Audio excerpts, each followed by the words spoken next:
नमस्कार मित्रों, स्वागत है आपका हिमालनी टीवी यूट्यूब चैनल। मैं हूं सच्चिदानंद मिश्र। आज मैं आपको माँ जानकी की जन्मभूमि पुनौरा धाम में माता सीता का मंदिर निर्माण होने जा रहा है।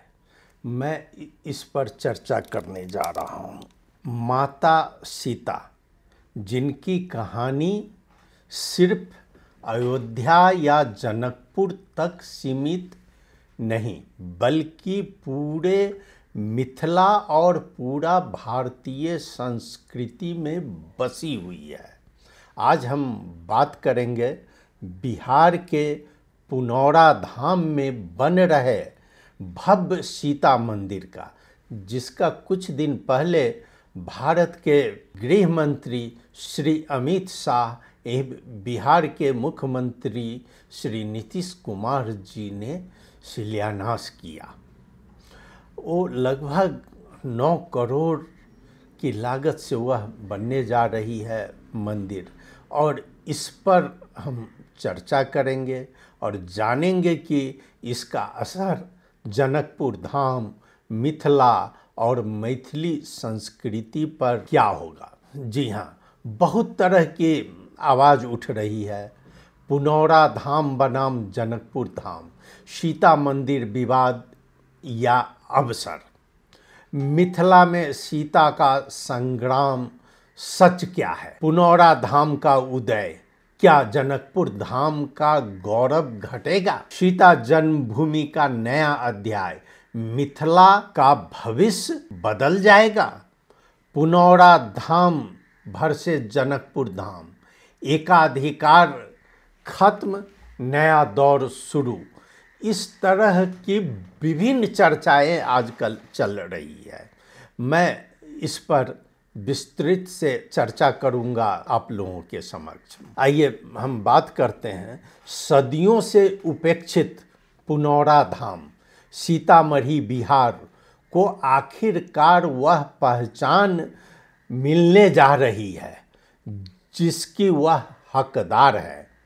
पुनौरा धाम सीता मंदिर निर्माण और उसका जनकपुर धाम व मिथिला पर प्रभाव। पुनौरा धाम में जैसा कि कहा जाता है, राजा जनक जब हल जोतने गए थे तो वहीं से माता सीता प्रकट हुई थी। इसका पृष्ठभूमि में बहुत कुछ आता है। पुनौरा धाम में माता सीता के प्रकट स्थल के रूप में भव्य मंदिर का कार्य प्रारंभ हो चुका है। लंबे समय से यह जगह उपेक्षित रहा है और इस स्थान के लिए एक ऐतिहासिक मोड़, ऐतिहासिक अवसर आ गया है। अब तक यहाँ एक सामान्य मंदिर था, लेकिन धार्मिक पर्यटन, बुनियादी ढांचे और सरकारी ध्यान की कमी के कारण प्रसिद्धि नहीं पा सका। हम आज बात करते हैं इसी बीच में, जिस दिन श्री अमित शाह जी इसका उद्घाटन कर रहे थे, उसी दिन भारत की प्रसिद्ध पत्रिका जागरण में एक प्रसिद्ध विद्वान और इसके विद श्री अमिय भूषण जी का एक आर्टिकल भी इस पर आया था, और उन्होंने एक आर्टिकल हिमालनी में भी इसके ऑनलाइन पर दिया है। तो जो ये प्रमुख विद श्री अमिय भूषण जी का कहना है, मैं उन्हीं का शब्द आपके सामने रख रहा हूँ, जो उन्होंने लिखा है। भारत भूमि में भगवती सीता के नाम से समानता वाले कई स्थान हैं। इनमें से उत्तर प्रदेश के भदोही जिले का सीतामढ़ी नामक स्थान भी है। देखिए, सीतामढ़ी ही 2 स्थान है। यह भगवती सीता से जुड़े तीर्थ स्थल के तौर पर प्रचारित रही है। इसी प्रकार नेपाल के तरफ से जनस्थली को लेकर सदैव से दावा किया जाता रहा है कि जनकपुर भी इसका एक स्थान है। तो इसमें अमिय भूषण जी कहते हैं इन दोनों स्थानों को लेकर प्रचार बेहद प्रभावी रहा है। यहाँ शासकीय दृष्टिकोण से आधारभूत ढांचागत व्यवस्थाएं भी संपूर्ण और पर्याप्त है। फलतः बहुसंख्यक श्रद्धालु और धार्मिक पर्यटक सीता जन्मभूमि को लेकर सामान्यतया भ्रमित रहते हैं। इनके लिए सीतामढ़ी बिहार नहीं अपितु उत्तर प्रदेश में ही है, जैसे वहाँ भदोही में बताया जाता है। वहीं ये सीता जन्मभूमि जानकी प्रकट स्थली नेपाल के जनकपुर को मान बैठते हैं। जनकपुर वाले और नेपाल में बहुत लोग अब ये भी मानते हैं कि सीता का जन्मस्थली जनकपुर है। उनको ये सारी जानकारी स्पष्ट रूप में नहीं है। अब देवी सीता के पिता राजा जनक की राजधानी जनकपुर रही है। संभवतः इस भ्रम का ये भी एक कारण हो सकता है कि माँ जानकी का जन्मस्थली जनकपुर है, किंतु इस तीर्थ नगरी के दुर्भाग्य का कारण यही समाप्त नहीं होता है। बिहार के सीतामढ़ी में भी इस स्थान को लेकर 2 स्थलों के दावे रहे हैं। ये बहुत बड़ी बात अमीय जी ने कहा है कि ये स्वयं सीतामढ़ी में जहाँ ये मंदिर बन रहा है वहाँ भी 2 जगह का दावेदार है कि इनका जन्मस्थल कहाँ पर है। इतना ही नहीं, वितंडावादियों ने सीता जन्म तिथि पर भी प्रश्न खड़ा कर रखा है, जबकि इन सभी को लेकर साहित्य और पुरातात्विक दोनों प्रकार के प्रमाण उपलब्ध है। ऐसे तमाम कारणों के नाते इस स्थान को भी राम जन्मभूमि की तरह ही एक लंबी प्रतीक्षा करनी पड़ी है, यानी कि पुनौरा धाम को। तो ये बहुत बड़ी बात है, ये पृष्ठभूमि है इनका सीता का। अब इस पर आइए, जैसे ही वहाँ पर मंदिर निर्माण का उद्घाटन हुआ वैसे ही जनकपुर कुछ डगमगाने लगे। हालांकि जनकपुर से भी कुछ लोग गए थे वहाँ पर, लेकिन यहाँ बहुत तरह का भ्रम आने लगा। मैं उसकी कुछ प्रतिक्रिया आपके समक्ष रखता हूँ।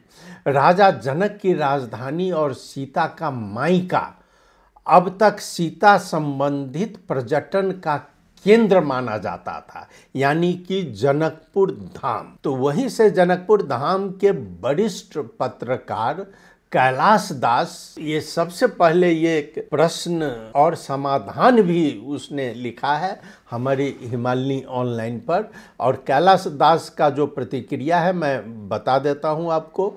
उन्होंने लिखा है कि रामायण कालीन ग्रंथों के प्रमाण अनुसार माता सीता का प्रकट स्थल पुनौरा ही है। यह दावा प्राचीन काल से होता आ रहा है, लेकिन इस विषय पर विवाद और बहस भी उतनी ही पुरानी है। जनकपुर धाम के लिए इस समय मुख्य प्रश्न यह है कि क्या हम इस अवसर को प्रतिस्पर्धा के रूप में लेंगे या भय के रूप में लेंगे या सहयोग और विकास की संभावना तलाशेंगे। ये कैलाश दास का बहुत बड़ा प्रश्न है।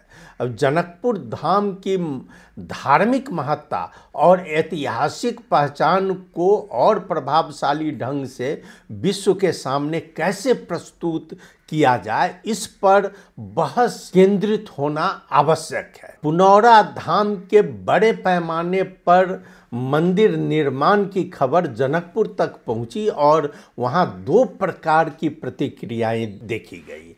एक आशंका कि पुनौरा धाम अधिक प्रसिद्ध हो गया तो जनकपुर धाम का रुख और प्रसिद्धि कम हो जाएगी, और दूसरी आशा के रूप में भी देखा गया है। दोनों स्थल को पूरक बनाकर तीर्थ यात्रियों की संख्या बढ़ा सकते हैं। ये बहुत ही पॉजिटिव सोच है जनकपुर के कुछ लोगों के पास। मुख्य चुनौती यह है कि जनकपुर धाम अपनी पहचान और आकर्षण को आधुनिक पर्यटन के लिहाज से और प्रभावशाली बनाए। यह बहुत बड़ी चुनौती है कि जनकपुर कैसे अपने आप को इस कटघरा से ऊपर करेगा, जो कि सीतामढ़ी पुनौरा धाम से इसका विशेष संबंध कायम रखे और पौराणिक संबंध कायम रखे। हाँ, राजनीतिक रूप से अलग हो सकता है। अब ये हो सकता है कि हमारे प्रधानमंत्री इस संबंध में बहुत विवादित रहे हैं। जैसे राम का जन्म उन्होंने नेपाल में ही एक जगह दिखा दिया, महादेव को कह दिया नेपाल का महादेव है। तो बहुत लोगों को ये डर भी लग रहा था कि कल वो ये बात नहीं बोल दें कि नहीं, सीता तो हमारे जनकपुर में ही पैदा हुई। तो ये भी अब इस सब का निराकरण हो गया है। अभी तक ओली साहब के मुंह से इस पर कोई प्रतिक्रिया नहीं आई है, जबकि जनकपुर वासी एक प्रकार से बहुत खुश नजर आते हैं। अब इसमें दोनों चीज है, मिथिला और मैथिली संस्कृति पर असर।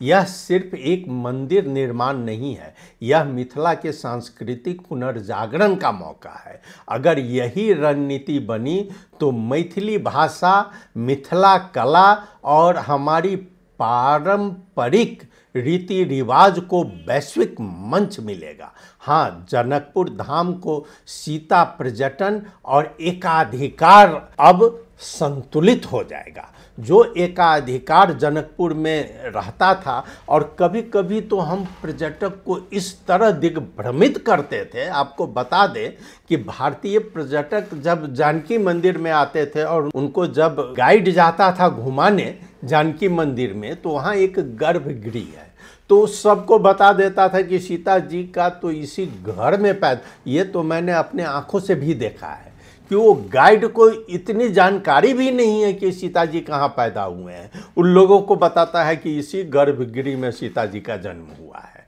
अब इस तरह जो दिग्भ्रमित करते थे वो अब हट जाएगा। वो अब जनकपुर का वो एकाधिकार, जो हम जो चाहेंगे जो कहेंगे वो हट जाएगा।